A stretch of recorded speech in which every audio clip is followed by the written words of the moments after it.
മലയാള സിനിമയിൽ ഇന്നുള്ള നിർമ്മാതാക്കളിൽ സ്ക്രീനിന് പിന്നിലും മുന്നിലും ഏറ്റവും കൂടുതൽ പ്രതിഭകളെ സമ്മാനിച്ചത് വിജയ് ബാബു ആയിരിക്കും. സിനിമാ സ്വപ്നം കാണുന്ന പല യുവജനങ്ങൾക്കും പ്രതീക്ഷ നൽകുന്നത് ഫ്രൈഡേ ഫിലിം ഹൗസ് പോലുള്ള ബാനറുകളും റിസ്ക് എടുക്കാൻ തയ്യാറായിട്ടുള്ള വിജയ് ബാബുവിനെ പോലുള്ള നിർമ്മാതാക്കളുമാണ്. ആദ്യ ചിത്രം ഫ്രൈഡേ മുതൽ അങ്കമാലി ഡയറീസ് വരെ എല്ലാം ഒന്നിനൊന്നിന് വ്യത്യസ്തം.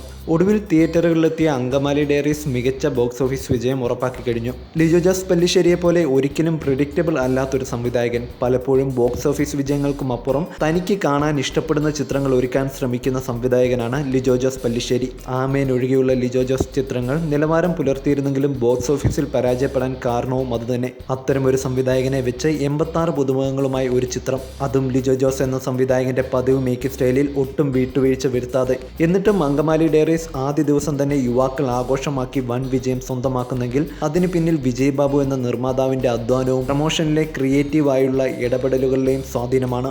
ഓപ്പറേഷൻ വിജയകരം, പക്ഷേ രോഗിക്ക് ജീവൻ നഷ്ടപ്പെട്ടു എന്നൊരു പ്രയോഗമുണ്ട് പല പരീക്ഷണ ചിത്രങ്ങളെക്കുറിച്ചും. എന്നാൽ അങ്കമാലി ഡയറീസിലേക്ക് വരുമ്പോൾ ഓപ്പറേഷനും വിജയകരം, രോഗി ഊർജ്ജസ്വലനായി ജീവിച്ചുമിരിക്കുന്നു. സിനിമാ സ്വപ്നം കാണുന്നവർക്കും പുതുമകൾ ഇഷ്ടപ്പെടുന്ന പ്രേക്ഷകരുമുള്ള ഒരു ഇൻഡസ്ട്രിക്ക് ആവശ്യം വിജയ് ബാബുവിനെ പോലെ റിസ്ക് എടുക്കാനും അത് വിജയിപ്പിക്കാനും കഴിവുമുള്ള നിർമ്മാതാക്കളെയാണ്.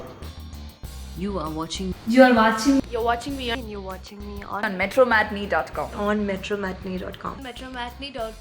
metromatney.com. Subscribe for more videos. Subscribe for more videos. Subscribe here for more videos. Subscribe now. Thank you.